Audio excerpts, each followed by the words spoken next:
Welcome to this week's edition of Tech Sales Advice. My name, of course, is Chris White. I am your host. And folks, this is the LinkedIn Live program for technical sales professionals and technical sales leaders. And folks, these are live conversations. As I like to say, these conversations are by design, unscripted, unrehearsed, and unpredictable. And I cannot say how excited I am for today's session. Now, look, I've had a lot of unbelievable guests on this show. I've had some NFL players, I've had some rock stars, I've had countless people in the sales industry and sales leaders.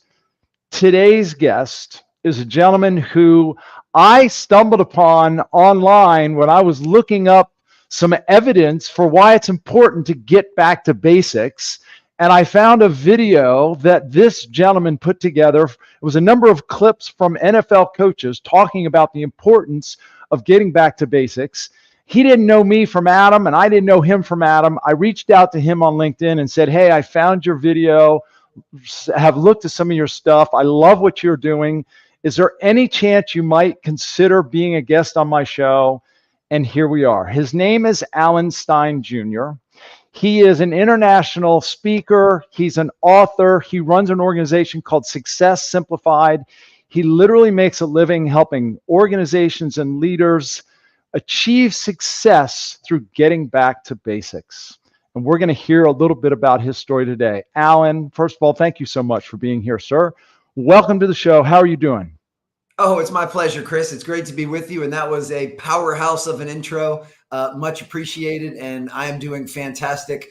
Really excited to chop it up with you and hopefully provide some immense value for your viewers and your listeners. I can't tell you how I'm just so inspired by people who have great stories, and you have an unbelievably great story. And I know I don't even know I only know very, very small bits and pieces. So, Alan, I'm going to invite you to just introduce yourself a little bit. Here's what I know. You're a local guy, and by local, Alan and I both are in the DC area. Mm-hmm. He played basketball in college at Elon. He ended up coaching at one of the national powerhouses, DeMatha High School. Got into working with NBA players. Alan, do you mind just telling a little bit about the story of how you got to that point? I'd be happy to. I'll give you the condensed Cliff Notes version, and if there's any threads that you want to pull on and have me expand on, I'd be more than happy to do it. Perfect. I think for the context of what your audience would find interesting is basketball was really my first love. I fell in love with the game at 5 years old, and here 4.5 decades later, basketball is still a driving passion of mine. And I say that because I'm unbelievably grateful that I've been able to build a life and a living around something I've always been very passionate about. And as you mentioned, I was a very dedicated high school player here in the DC area, was fortunate enough to play collegiately at Elon, which it was Elon College at the time. It's now the Elon University. Yeah. And while I was at Elon, I started to develop an equal love for the training side of the game, for strength and conditioning and plyometrics and agility and nutrition and mental performance, all of the stuff outside of the skills of the game. And when I graduated from Elon in the late 90s, I thought, what could be better than combining my original love of basketball with this newfound love of what we now call performance training. So upon graduation, I just decided to move back to the DC area and become a basketball performance coach, and was very fortunate to do that at two very renowned high schools here in the DC area, which I know you're very familiar with. But for your listeners, the first was Montrose Christian, and our most famous alum is Kevin Durant, one of the best players to play in the last quarter of a century. And then after 7 years of being at Montrose, I went to DeMatha Catholic High School, who's also renowned for putting dozens and dozens of players in the NBA. So I really got to cut my teeth working with younger players, 14, 15, 16 years old, but that had immense talent. And I got to be a part of their journey and be a part of them climbing that proverbial mountain to reach their dreams of playing in the NBA. Well, because I had an opportunity to work at two prestigious high schools, that got me invites to work for Nike and Jordan Brand and USA Basketball. And I got a chance to work many of their events and academies. And that's when I had an opportunity to work camps with guys like Kobe Bryant and LeBron James. And so I got to see guys that had already reached the pinnacle of success but I got to be a fly on the wall and observe what they needed to do to sustain that level of excellence. Mm, So one of the things that makes my journey very unique is I've been able to see both the before and the after of what it takes to mm, reach and to maintain high levels of excellence and performance. And mm. then the next iteration of my journey, after doing that for almost 20 years, in 2017, I decided to leave the basketball space completely and pursue a career as a keynote speaker and an author, which is what I do now. And I try and share all of the lessons and disciplines and routines and strategies and approaches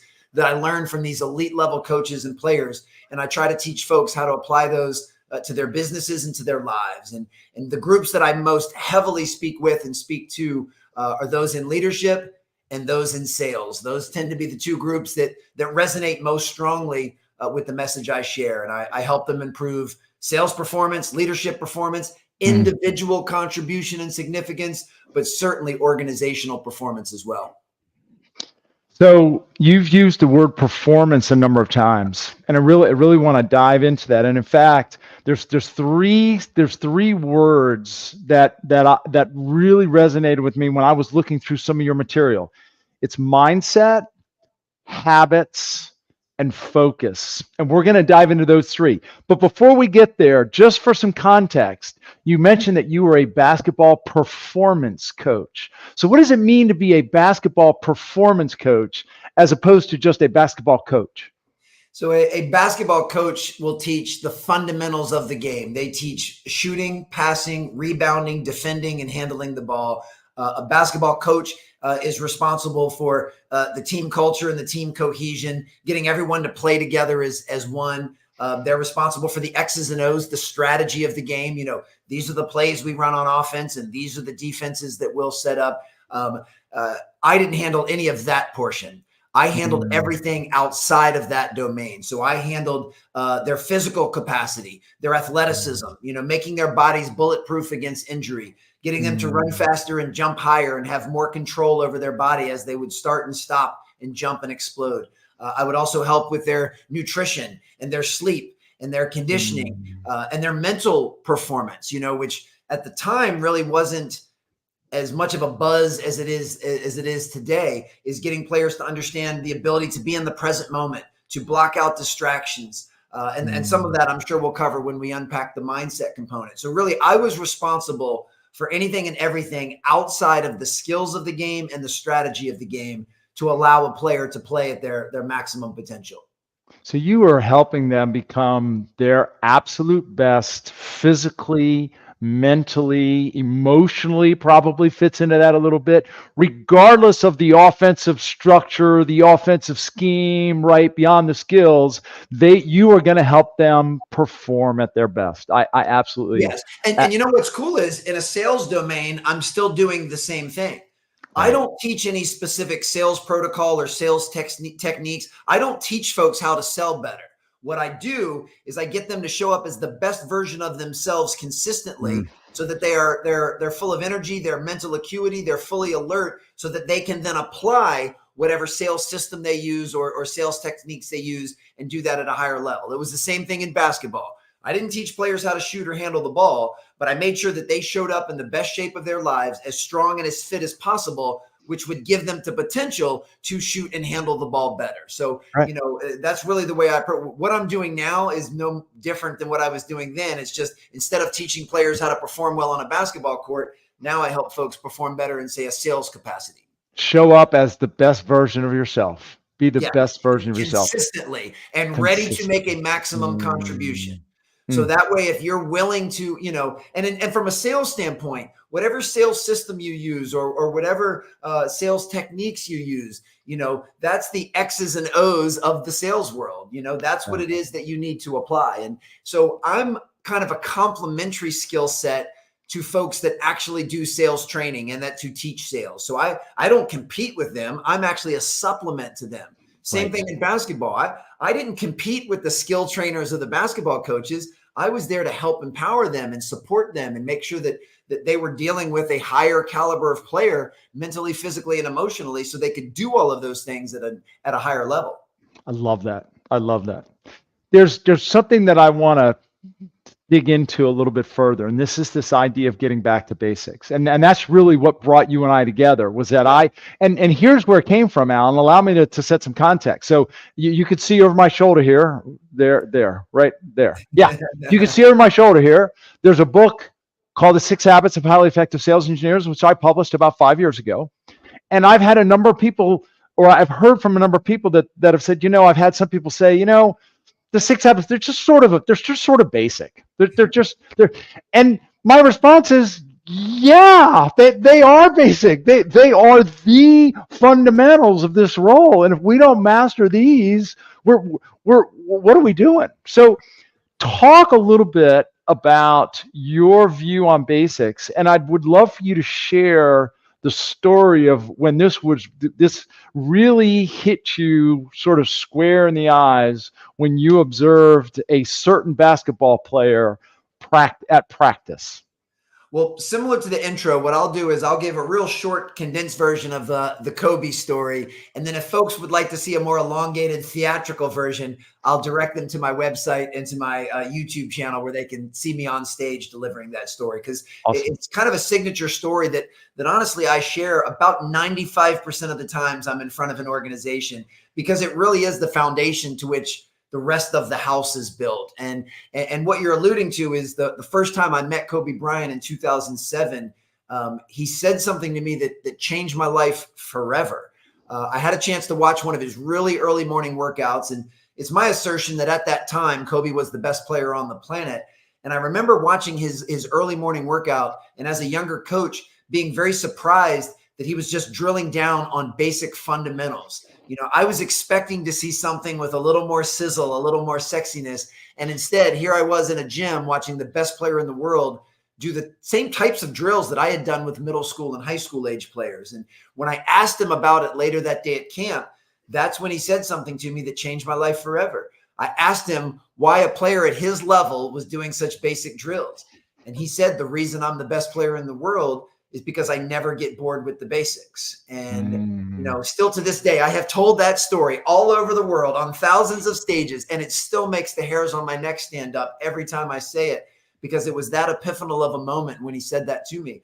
The best never get bored with the basics. And that's kind of been my foundational mantra ever since, and I try and use that mantra in every area of my life, as a speaker, as an author, as a business owner, as a father, as a member of my community. I believe that the foundation to being good at anything is to focus on the fundamentals and the basics. And that leads to the first question of whatever area you're trying to improve. It doesn't matter if you're trying to improve your sales numbers or you're trying to improve your marriage. You need to get crystal clear on what are the building blocks that will allow me to do that. What are the fundamentals that will lead to excellence in any of these areas? And you got to get crystal clear on them. And then you've got to work relentlessly towards mastery of those fundamentals, primarily during the unseen hours, which is why I have zero doubt that if a young aspiring sales professional, or even a grizzled veteran for that matter, would commit to your 6 basics when it comes to sales and would commit to executing those every single day, they would see sales improve. No different than when a basketball player commits to working on their shooting technique, working on their ball handling, watching film to get better to improve their basketball IQ.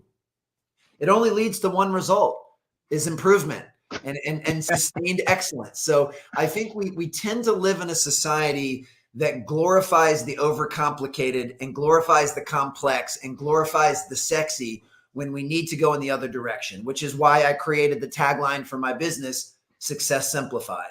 My goal is to help leaders and sales professionals and organizations get rid of and untether from everything that is unnecessary so that they can focus on the basics. Because I've always been a believer that complexity undermines execution, that the more complex we make things, the less likely they are to get done or to be implemented. And as you know, in business and specifically in sales, the name of the game is execution. It's not what you say you're going to do, it's what you actually do. And the way that we increase the chance of that happening is by making things as simplified as possible. So you can probably hear the passion and excitement in my voice. I get excited about the fundamentals. I get excited about sticking to the basics. Yeah. Yeah. And by the way, it's absolutely infectious. I mean, I'm ready to go storm the court right now. And by the way, folks, I see Robert Key said hello. We don't see you out there, folks. So if you do care to say hello to Alan, please feel free to do so. If you have any questions for Alan, please feel free to ask. You mentioned execute, and by the way, I want to capture some of these like amazing phrases. You said complication or overcomplication. What execution? Say that again. Complexity undermines execution. Love When that. we make things unnecessarily complex, we decrease the chance that they'll get done. Here's a perfect example. And I know you and I are fellow basketball guys. You know, all three of my children play youth basketball. I've got twin sons that will be in 9th grade next year, and I've got a daughter that will be in 7th, and they're all pretty good players. And so I've been around youth basketball my entire life. But now in my current version, I'm around it as the father of 3 kids that play. And it's crystal clear to me, the coaches and the teams that make things unnecessarily complex. You know, they have 52 different set plays for their team to run, and their team can't run any of them. Right. Whereas the coaches that just teach the kids basic concepts, like when you pass the ball, you must move. You either cut to the basket or you screen away. You know, they just teach basic concepts.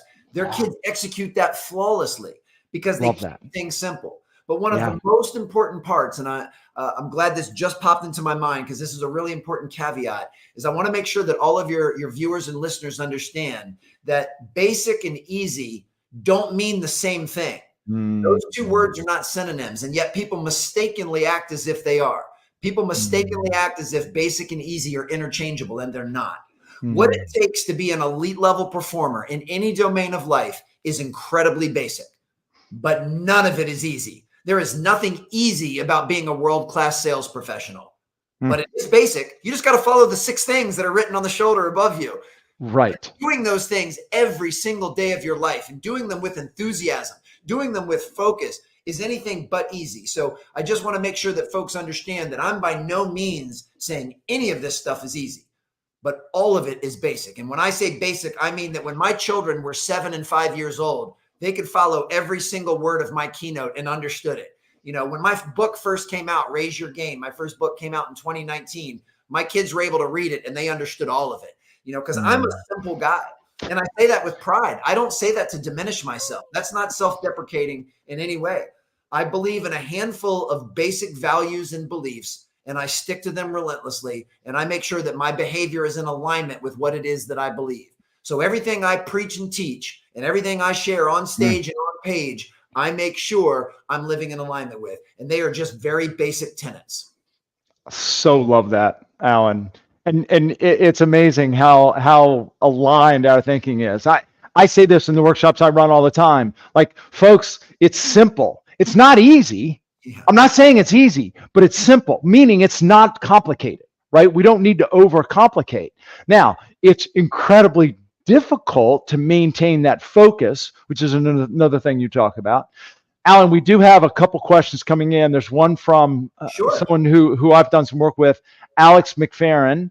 So I was a college rower, and a big problem, I think, was overtraining in today's world. Where are working long hours? How do you handle when you know you're overtraining? So any thought, and Alex, thanks for the question. Any thoughts on this idea of maybe overtraining?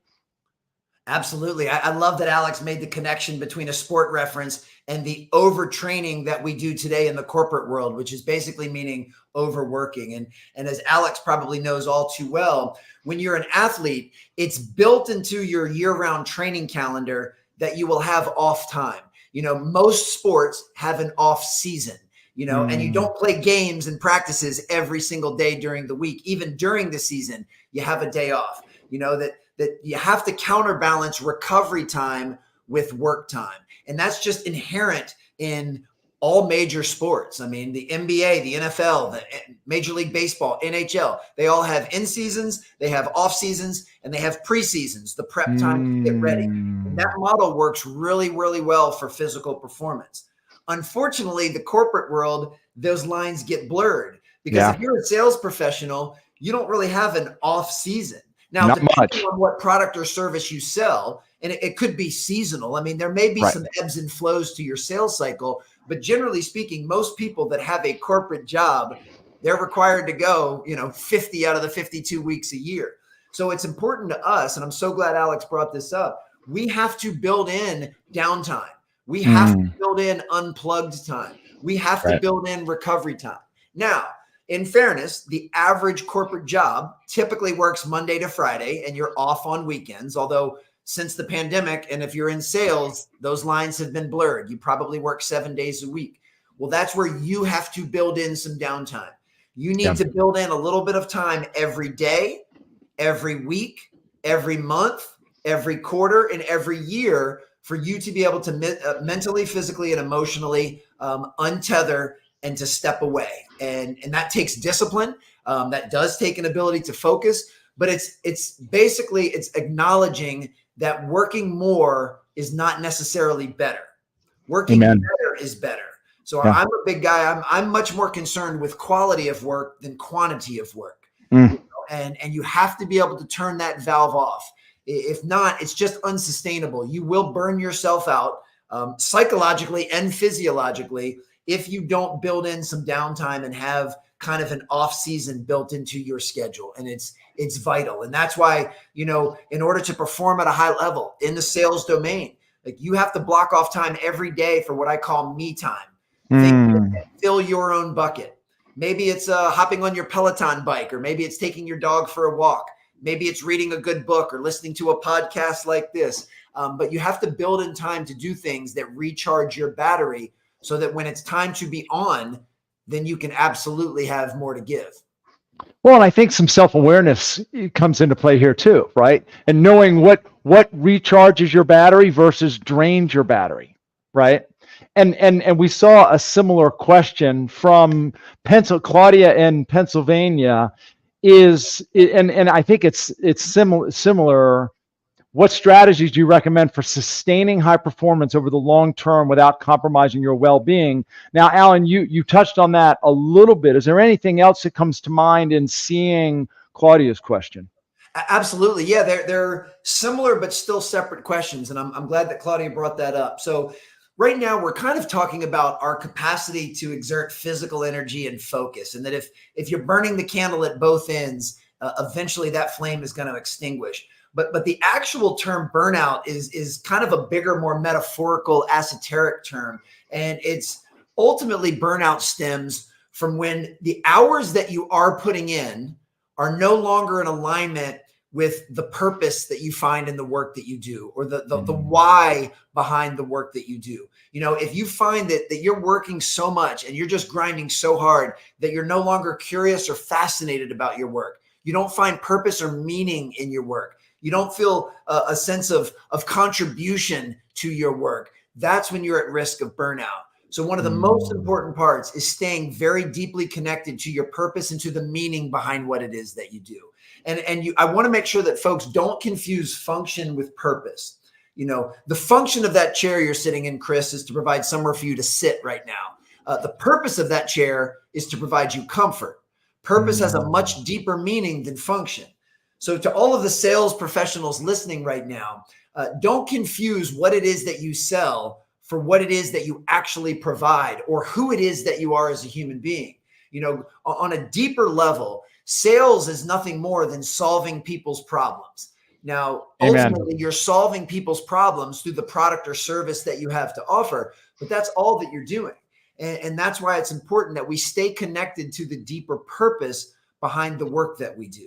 And whatever it is that your product or service provides for your end customer or your client, that's what it is that you're selling.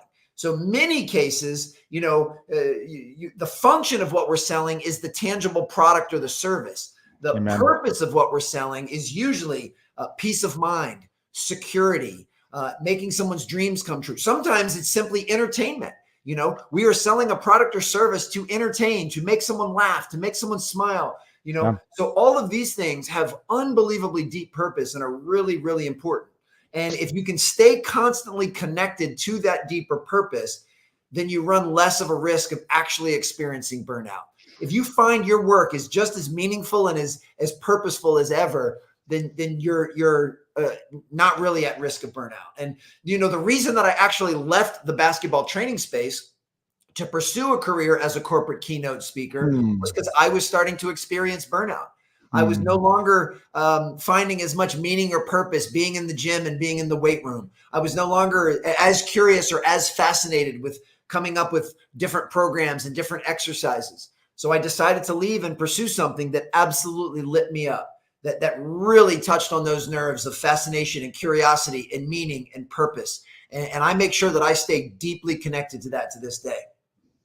I love that you said that, because one of the thoughts going through my mind was, if you lose that sense of purpose, maybe that's the indication that it is time to look for something new, right? Well, it's and nothing else. It's time to reevaluate. Evaluate. There's definitely different levels, and sometimes just the vulnerability and the courage and the honesty to have the self-awareness to say, you know what, I find myself kind of going through the motions. I don't find myself that excited to go to work. You know, I'm meeting with a prospective customer tomorrow, and I'm just not that excited to share with them what we do. Those are all major red flags. That doesn't mean they're bad.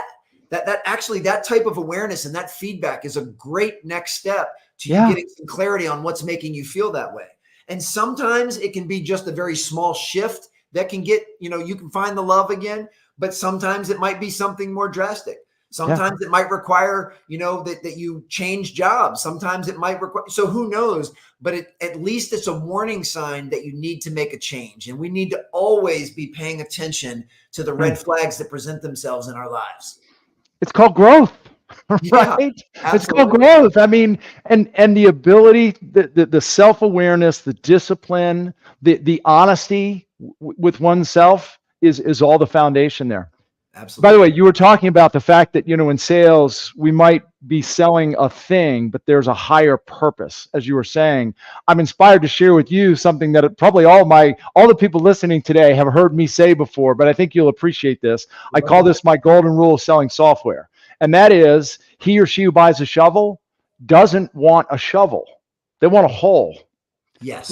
But they don't just want a hole. They want a fence or a tree. But they don't just want a fence or a tree. They want privacy or shade or fruit or flowers. And Alan, I think you'll appreciate this. I literally leave the shovel in the office to make the point. Stop focusing on the shovel, right? It's not about the shovel. It's about what they ultimately are trying to achieve. So absolutely. And I love that so brilliantly, the imagery of that. So on one hand, we have the function of a shovel. On this hand, they want increased privacy so they can spend more meaningful time with their family and loved ones. What's important as the sales professional is staying connected to that end of the spectrum, is making sure that we remind ourselves that I am not selling a shovel. I'm selling someone privacy to spend time with their family and friends, per that example. And the more you can stay connected to that side of the spectrum, the less likely you are to reach burnout. The more you think, I got to wake up and sell 10 shovels today, or I got to sell 100 shovels this year, then you've disassociated and detached from the real purpose. And now you're at massive risk of burnout. If you are logging tons of hours and you're working 7 days a week, early and late, just to sell shovels, you are a prime candidate for burnout. You're going to burn out. Yeah. So let's talk about mindset, because I think we were just sort of putting our toe in the water in the pool of mindset. The first thing that we've just talked about is staying aligned with purpose. I know one of the core things that you talk about is getting the right mindset. What are some of the other things that you talk about around mindset when you're talking to leaders, sales professionals, organizations? Well, mindset is simply the perspective we choose to see the world around us. And it's really important that folks understand that mindset is a choice. It is not predetermined like eye color or height. You know, mindset is something we can choose. And even if historically you have evidence of having a poor mindset for years or decades of your life, you have the ability to change that at any given time. So I just want folks to know that it's malleable, that mindset is something that any of us can learn to improve upon. And I know my mindset has improved dramatically over the past several years and decades. I also want folks to come up with their definition of what a winner's mindset is. The one that I use, and certainly happy to share with everyone, is just making a commitment to do the best you can with what you have wherever you are. Full stop. It doesn't need to be any more complicated than that, because we've already covered complexity undermines execution. A winner's mindset is simply saying, I'm going to do the best I can with whatever I have, wherever I am. And the reason I love this as my own personal operating system is it automatically eliminates a trilogy of behaviors that I know from my own firsthand experience undermine performance, undermine productivity, undermine optimism, undermine confidence, undermine significance, undermine contribution. And those three behaviors are blaming, complaining, and making excuses. Whether we're talking about sales or we're talking about basketball or we're talking about parenting, you will never, ever improve your situation, make things better, or reach an elite level of performance if you default to blaming, complaining, and making excuses. So the sooner we can untether from the temptation to do those things, then the sooner we can take full ownership over our choices and our decisions and the way that we choose to respond to the world around us. So for me, a winner's mindset is acknowledging and accepting that we do not control the world around us. We don't control the outer world, but we always control our inner world, which is our response to those things. So you don't control that the last 5 prospective customers you met with chose not to buy your shovel. You don't control that, but you control how you respond to that. And to me, people that choose to put most of their faculties into having thoughtful, intentional, and purposeful responses are the ones that will continue to excel, to grow, to develop, to evolve. So for me, mindset is not about what the circumstances and situations and what people say and what people do, but it is all about how we respond to that. And perfect example, one of the primary sales organizations I get a chance to work with are those that are realtors, people that sell real estate, both residential and commercial. Now, it is obvious that the economic conditions and interest rates absolutely play a role in one's ability to sell homes. To ignore that would be ignorant. However, you don't, as an individual realtor, you do not control the economic climate. You do not control interest rates. And blaming, complaining, and making excuses about those things isn't going to help you sell any more houses. So all you can do is find a way to respond to sometimes unfavorable economic conditions. When interest rates go up, all that says is that's going to make my job a little harder. And if you can lean into that and not make an excuse or blame or complain about that, but say, okay, now this is the hand I've been dealt. How can I play this hand to the best of my ability? That's what having a winner's mindset is. And once again, that is all very basic premises, but doing that is anything but easy. Please know right now, if you are listening and you are in real estate, when circumstances are unfavorable, I'm not saying it is easy to wake up and smile and whistle to try to sell your next home. It is incredibly challenging, but you are capable of it. And that's what's most important. And you're doing precisely what it is that you just said, which is doing the best you can with whatever you have, wherever you are. Yes. Because you could complain, you could blame, you could make excuses, but guess what? The interest rates are still what they are. Yes. And you're not going to sell any more homes by doing that. I mean, the market is still what it is, right? So is that making you any better? The answer, of course, is and this is what I love, Alan, and you said this as you were wrapping up that little, there's nothing that you said that people probably haven't heard before. Of course. And B, it is a surprise to anyone. It's just truth. What you're saying is just truth. So why is it so powerful? Because we just forget, right? We just forget, and we just need to be reminded constantly. And let's be honest, I have nothing but compassion and empathy for people that fall back into the default of blaming, complaining, and making excuses. And please know, I want to make sure this is on record, that every single thing I'm sharing with you all right now, everything I share on stage, everything I share on page, I'm not coming from a place of mastery. Like, this is all stuff that I am still working on. If any of you would have known me 15 to 20 years ago, I was the king of blaming, complaining, and making excuses when things didn't go my way. It was always someone else's fault. And you know what? That never helped. In fact, I was constantly anxious, depressed, irritable. Like, none of it helped. It's only when I've been able to have some level of surrender and to let go of blaming, complaining, and making excuses and not try to control my circumstances or situations or what other people say or do, have an attitude of extreme ownership over my own life and my own decisions and my own choices and my own responses, has that weight been lifted off me. So ultimately, when you have a winner's mindset, you become emotionally more agile. And if you're not emotionally agile, then you are emotionally fragile. And you cannot sell at a high level, or at least for very long, if you are emotionally fragile. You have to be able to weather the things that life throws at you. So for me, this is an incredibly empowering mindset, because now it doesn't matter what the world throws at me. I'm fully responsible for my response, which means I always keep the keys to the car. I'm not giving them to anyone else. Now, before you, Chris, or anyone listening or watching thinks I've completely gone insane, I'm not suggesting for 1 second that all of the circumstances and events and situations are to my liking or they're my preference, but I'm just saying those things are what they are, and I need to be the one to adapt. See, we'll drive ourselves absolutely insane, and you are prescribing a life of unhappiness and unfulfillment if you need to control all circumstances and events and situations. It's simply not going to happen. But you can still care about those things. You can still have your preferences. Something can happen in your day and you say, I don't like that. That's fine. But what's your response going to be? So clearly, if I was in the sales game, I would prefer that a prospective customer buys my service or product instead of saying no. That is my preference. But as I've come to realize, I don't always get my preferences. So now if someone were to say no, I have the choice in how to respond. And is my response going to be some self-reflection and ask myself, well, what could I have done differently to potentially get a different outcome?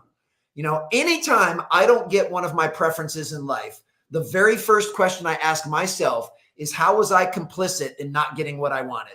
What contribution did I make to not getting the outcome that I desired?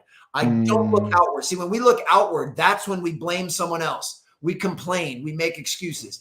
I always look inward and go, what could I have done differently? And sometimes the answer is nothing. Alan, you absolutely put your best foot forward. You did everything possible. It just wasn't meant to be. And it still may sting, but I can live with that. Conversely, sometimes I unpack and I go, you know what? I could have said or done this differently. Awesome. Now I know better moving forward. Now the next time a similar prospect comes up, I'm better armed to close that deal because I learned a lesson from them saying no this time. So either way, I'm going to win. Either way, I'm in control. And to me, that's what's most important. And there is the mindset. The first thing that you said is mindset is a choice. Yes, absolutely. And you just demonstrated how you make the choice to maintain that mindset. I'm inspired, Alan, to share something with you that I heard. In fact, when my kids, who are no longer kids, they're now in their 20s. In fact, my oldest is about to turn 30, which makes me feel way older than I should. When they were probably 6 and 8 or 5 and 7, we went to this sort of outdoor event, and there was someone sort of probably a little bit like you and me talking, but to the youngsters that were in the group. And he closed his little session with these words. He said, kids, I'm going to share with you 10 two-letter words that will change your life. By the way, he had my attention. I think I know what these are, but I'm dying to hear you say it. If it is to be, it is up to me.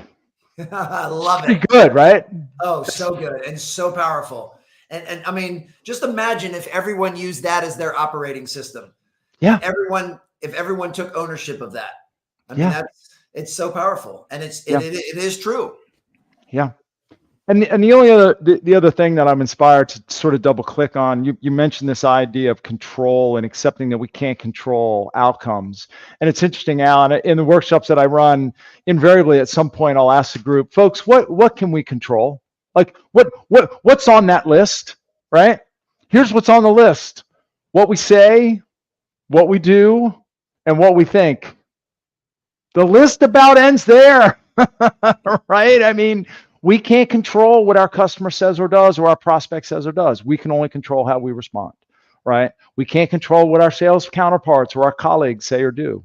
We only respond. We can only control how we respond. Alan, let me just push our pause button for a moment. Unbelievably, we've been at this for 40 minutes. Folks, we've got about another 20 minutes or so with Alan. Alan, we are going to get you out of here on time. We're going to land this plane and get you out of here on time. Folks, if you do have any other comments or questions for Alan, please feel free to ask. I just can't tell you how much I appreciate this, Alan. Your energy is just infectious. We've talked a little bit about mindset. Habits happens to be one of my favorite terms. I wrote a book about it. Do you mind sharing some of, quote, the performance habits that you like to talk about when you deal with sales professionals and leaders? Well, I mean, similar to mindset, our habits, at least initially, are a choice. We have the ability to choose our habits. Now, many people listening to this, if you're 30, 40, 50, 60 years old, you may have some really strongly ingrained habits that you've had for most of your life. And I'm not, again, suggesting that changing those would be easy, but it is possible. I mean, if we're going to, ascribe to that 10 word with the 2-letter words, if it is to be, it's up to me, then we have to be able to take ownership of our habits. And our habits are nothing more than things we do consistently and the things we do unconsciously. About a decade ago, I read a study, at least at that time, that said almost half of everything we do during our waking hours is habitual. It's habitual. Which is insane to think that almost half of everything that you and I do from the moment we wake up to the moment we go to bed is on autopilot. Well, if that is in fact the case, then certainly we want to fill our bucket with as many positive, empowering habits as possible and do the best we can to reduce, if not eliminate, the habits that don't serve us very well. So all of this kind of starts with a self-audit and figuring out what things do we do regularly that are actually taking us closer to the person we're striving to become, and what things do we do regularly that are undermining our ability to do that. And all of us have those things. Once again, like I said, I'm not coming from a place of mastery. I consider myself a fairly disciplined person in every area of my life. And the vast majority of my habits in my life, the things I do every day without thinking about, most of them are taking me closer to the person I want to become. But notice I said most. I certainly don't have the audacity to say all of them. So here is someone that gets paid to teach and preach about habits. And even I don't have perfect habits. I've got a handful of things that that I need to improve and tweak and grow upon. And I'm okay with that, because I want to make sure that you and your listeners and your viewers understand that perfection is never my goal. Basketball is not a perfect game. Business is not a perfect game. Life is not a perfect game. I give myself the grace and space and permission to be less than perfect, which is good because I am. I'm flawed and I'm fallible just like everyone else. But I don't use perfection as my yardstick. I use progress. And I can say right now with a huge smile and a tremendous amount of pride that I have better habits today than I had a year ago. I have better habits today than I had a decade ago. And if you have me come back on your show a year from now, I'll make sure that I have even better habits then than I have in this moment. So for me, I'm heavily motivated by and heavily inspired by progress. I'm certainly far from perfect, but I'm liking the direction that I'm going. I'm very grateful and proud of the fact that my arrow is pointing up. Now, it might be a very gradual incline, but I'm going in the right direction. And I say that because I don't want anyone watching or listening right now to get stifled by perfection and to be worried about where you are at the moment. Don't worry about where you are in the moment. Focus on the direction that you're heading. And as long as that's going in a direction that's pointing towards the person you're trying to become, then be grateful for that and just try to continue that momentum. So from a habit standpoint, we need to first have the self-awareness to know what things am I doing that are actually helping me and what things am I doing that are undermining me. You want to talk about the most basic and simple advice possible. And this works in every area of life for every single human being on the planet. If you want to improve your performance, improve your productivity, improve your contribution, do more of what works and do less of what doesn't. I mean, it can't get any more simplified than that. Do more of what works, do less of what doesn't. Now, but in order to do that, you've got to be willing to shine a light on what it is you're doing. And you've got to have the self-awareness to know what things are working and what things aren't.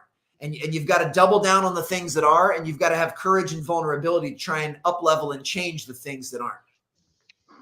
Well, and you use the word self-awareness, and that was the first thought that came to mind for me. And I love this idea that you use the word self-audit. And here's the reality, and this is sort of an aha moment for me. Not that I didn't know this, but if we're fully honest with ourselves, we go throughout our day, throughout our weeks, doing certain things without even thinking about it. Yeah. We just do it, right? And so the question is do you have the courage and the self-awareness to put on the table, what is it that I'm doing without even thinking about it that's maybe keeping me from becoming the person I ultimately want to be? Yeah. And do I have the courage to do something about it? Here's the reality. Usually that's the stuff that we don't want to give up or we don't want to change, right? It's easier to do that, or it's easier to not do that. But we're not talking about whether or not it's easy, right? You've said that a couple times, right? But will they help us become more the person that we want to become? That's really the question at hand. And that's all, yes. And then what we need is to make sure our behaviors and our beliefs are in alignment. Here's another example. I've mentioned my 3 children before. Here's a talk that I've had to have with my children recently, and I've had it a couple times. So all 3 of my kids, once again, for reference, I have twin sons, Luke and Jack, that are going into the 9th grade, and I've got my daughter Lila going into 7th. All 3 of them play youth basketball. All 3 of them have told me that they have the goal of playing college basketball. And they've told me this for a couple years. Now, this is not my goal for them. This is their goal. And I always want to support, encourage, and empower my children, whatever they want to pursue. But I've had to have a very difficult talk with all 3 of them. And the talk has basically gone like this. At present, your current level of commitment to the game is not good enough to play college basketball. I know this. I played college basketball. I have coached hundreds of players that have gone on to play college basketball. So I know what it's going to take. And right now, what it is that you're currently doing will not be good enough. And I'm sharing that with you because I love you. And because I love you, I'm going to hold you to a high standard and I'm going to hold you accountable. But right now, you have a fork in the road and you need to decide which lane you're going to take. Lane number 1 is you decide to recommit. You decide to improve your habits and go all in and pursue this goal of college basketball with everything you've got. That's option 1. Option 2 is to say, you know what? I don't want to play college basketball. I'm okay with just playing basketball for fun and maybe I'll have a good high school career, but I don't want to sacrifice the obsession that it'll take to play at that level. I just want to play because it's fun. And either one of those things is totally fine. As their father, I'll love my kids nonetheless, no matter which one they pursue. Of course. But I will not let them straddle in between and say, I want to be a college basketball player, but I only have JV high school habits. I can't let them do that, not because I care about them and I want to hold them accountable. So I've let them know there is no pressure from me whatsoever, but you got to figure out either you recommit and you start working on your game every single day. You start, doing strength and conditioning workouts and you go get shooting workouts and you work on your ball handling and you watch film. Like you do all of that to pursue the goal of playing, or you just say, that's not for me. I'm just going to play because the game is fun and I'm good with that. And either one is fine, but I don't want you to be in limbo. And it's the same thing. If someone listening to this says, I want to be a world-class sales professional, I want to sell the most shovels in our entire organization. That's awesome. That is a great goal. Now you just need to make sure your behavior is in alignment with that goal, that the standards and the habits you have today are in perfect alignment with the goal that you're trying to reach. If not, one of the things needs to change. Either you need to up-level your habits or you need to lower and change your goal. So love that. And there's so much power in that, Alan. I've heard it said before that the desire to achieve something isn't enough.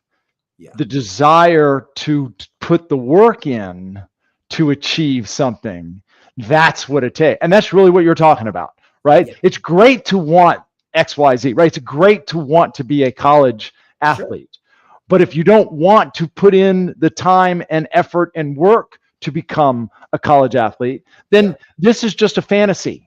Yes. And we're kidding ourselves, right? And now this is where we're coming back to the area of being honest with ourselves. And you're right, the same applies to sales. Of course, we want to go out and hit it, we want to kill it. We want to hit the numbers. Are you getting up early? Are you making the phone calls you need to be making, right? Are you studying, et cetera, right? Are you doing what it takes to actually achieve that? And to me, it's about being honest with ourselves. And maybe that's another habit we were talking about habits. Maybe that's another habit of the top performers is Absolutely. self-awareness and the ability to be honest with ourselves. Yes, which is never easy. And understandably, I don't expect my 14 and 12-year-old children to have that level of self-awareness. That's where I, as their father, who have a little more life experience and hopefully maturity and wisdom and expertise, can share that with them, which is what all of us should try and do. Is all of us, regardless of age or tenure or title, should try to surround ourselves with people that hold us accountable, that hold us to a high standard, that care enough about us to tell us when we're falling short or messing up. And then that's when we have to make sure we don't blame, complain, or make excuses or try to deflect and defend when someone holds us to a high standard. Holding someone accountable, it's something you do for them. It's not something you do to them.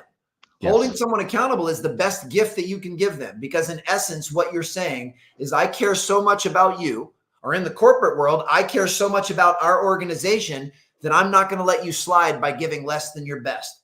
I'm not going to let you slide by saying you want to sell the most shovels in this company, and your work ethic and your commitment is far from being able to do that. We need to make sure our behavior and our beliefs are in alignment. And, that's the key to high performance as an individual, but that's also the key to organizational high performance. Is everyone in your organization living up to your mission, your vision, your standards, your core values?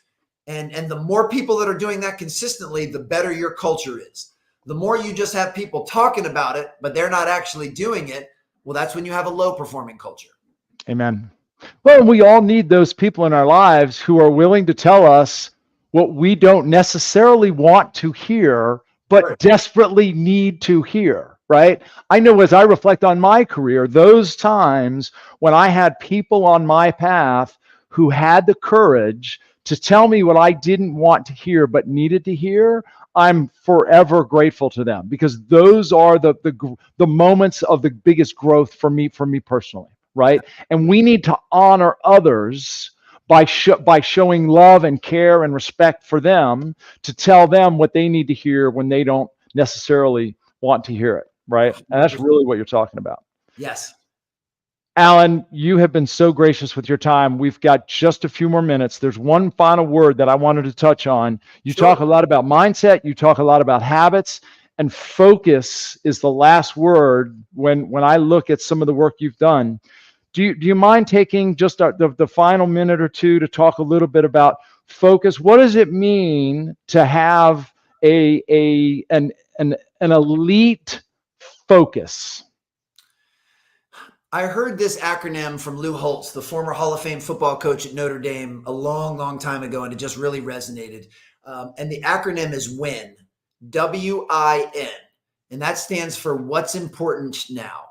So to answer your question on what you should be focused on, and we're all aware of the acronym WTF. Well, what that actually should stand for is where to focus. And if anyone right now is wondering where to focus, you need to focus on what's important now.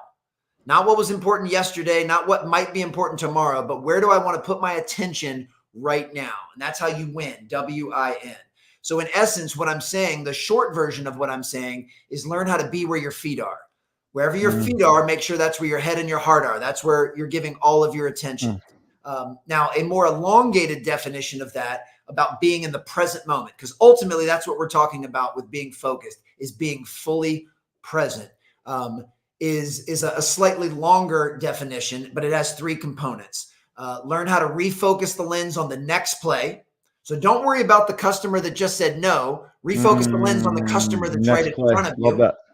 Focus on what you have control over, which you said this in slightly different words earlier, but I'm of the belief we only control two things in this world: our effort and our attitude.